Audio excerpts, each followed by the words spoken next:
নমস্কার, আশা করি আপনারা সবাই ভালো আছেন। আমার এই ভিডিও যে যেখান থেকে দেখছেন সবাইকে নমস্কার জানাচ্ছি। শুরু করছি অশ্লেষা নক্ষত্র নিয়ে একটি আলোচনা। এর দোষ গুণ, এর চরিত্রগত বৈশিষ্ট্য, এইসব নিয়ে একটি ডিটেল আলোচনা। প্রথম কথা, অশ্লেষা নক্ষত্র কর্কটের 16°40' থেকে 30° পর্যন্ত বিস্তৃত। এর অধিপতি হলো চন্দ্র, নক্ষত্রের অধিপতি গ্রহ হলো বুধ, আর এটা হলো কেতু জন্ম নক্ষত্র। প্রতীক হলো কুণ্ডলীকৃত সর্প। এবার বুঝতেই পারছে সাপের ক্যারেক্টার কী।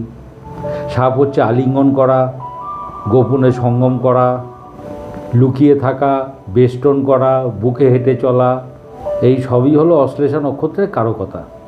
এবার অশ্লেষা নক্ষত্রের দুটো দিক আছে, একটা হলো পজিটিভ দিক, একটা নেগেটিভ দিক। পজিটিভ দিকগুলো কীরকম হলো, এরা হলো খুব চতুর এবং রহস্যময়। এরা হচ্ছে লুকোনো জ্ঞানের প্রতীক। এদের তীক্ষ্ণ বুদ্ধি হয়ে থাকে, বিচার ক্ষমতা বা অ্যানালিসিস করার ক্ষমতা অসাধারণ। ঈশ্বরভক্তি বা দেবভক্তি দেখা যায়। যশোভোগী, কষ্ট সহিষ্ণু, বিদ্বান, রতিপ্রিয়, পিতৃমাতৃভক্ত, এই ব্যাপারগুলো এদের গুণাগুণের মধ্যে পড়ে। এদের কারকতার মধ্যে সাংবাদিকতা, মানে যেটাকে আমরা বলি অনুসন্ধানী সাংবাদিকতা, গবেষণা, মনোবিজ্ঞান, গুপ্ত বিজ্ঞানের চর্চা করা, এইসব ব্যাপারে এদের কারকতা বেশি মাত্রায় লক্ষ্য করা যায়। এই নক্ষত্রের সঙ্গে অতীত জীবনের সম্পর্ক রয়েছে বলে মনে করা হয়।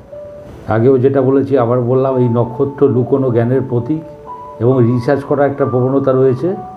এবারে নেগেটিভ দিক হলো, এই নক্ষত্র যেহেতু প্রতীক হলো সর্প, কুণ্ডলীকৃত সর্প, সাপের মতো খল হতে পারে, প্রতারক হতে পারে এবং রিভেঞ্জফুল অবশ্যই। এদেরকেও হার্ট করলে এরা পাল্টা রিটেলিয়েট করার ক্ষমতা রাখে। এখন দেখুন, সাপের যেমনি বিষ আছে, শ্বাসকষ্টের ওষুধ এবং বিভিন্ন জীবনদায়ী ওষুধ সাপের বিষ থেকে তৈরি হয়। সুতরাং ভালো মন্দ দুই গুণের সমাহার এই নক্ষত্র, এবং এরা যে কোনো জিনিসের লুপহোলস বা ছিদ্র অনুসন্ধান করতে খুব ভালো পারে, যে কোনো জিনিসের দুর্বল জায়গা খুব ভালো ধরতে পারে। সুতরাং দোষ গুণ মিশিয়ে একটা ভার্সেটাইল নক্ষত্র। এবারে যেটা দেখা গেছে, কর্মবতী বা ভাগ্যবতী যদি এই নক্ষত্রে পড়ে যায়, তাহলে কর্মস্থানে বা ভাগ্যস্থানে নানা অসুবিধার সৃষ্টি হয়। কিন্তু দেখতে হবে যে কোন ঘরে গিয়ে পড়েছে। যদি পঞ্চম ঘর বা নবম ঘর বা দশম ঘরে অবস্থান করে তাহলে কোনো অসুবিধা হয় না, আলটিমেটলি সব ঠিকঠাক হয়ে যায়। আর যদি ষষ্ঠ, অষ্টম, দ্বাদশ ঘরে পড়ে কর্মবতী বা ভাগ্যবতী, তার সঙ্গে যদি এই নক্ষত্র ধরে, তাহলে কিন্তু বেশ অসুবিধার সম্মুখীন হতে হয়। এবারে এই নক্ষত্রের কিছু কিছু বিশেষ বয়সে পীড়া এবং হৃষ্টিযোগ লক্ষ্য করা যায়। অবশ্যই দশা অন্তর্দশা দেখে নেবেন, কেননা দশা অন্তর্দশাকে সুপারসিড করে কিচ্ছু হয় না। যেমন ধরুন 1 বছর 7 মাস, 9 বছর 5 মাস, 14 বছর 8 মাস, 30 বছর 1 মাস, 39 বছর 10 মাস, 42 বছর 7 মাস, এই বছরগুলিতে পীড়া এবং হৃষ্টিযোগ লক্ষ্য করা যায়। আবার বলছি, দশা অন্তর্দশা দেখে নেবেন, শুধু নক্ষত্র দেখে কোনো রিডিং কাউকে দেবেন না।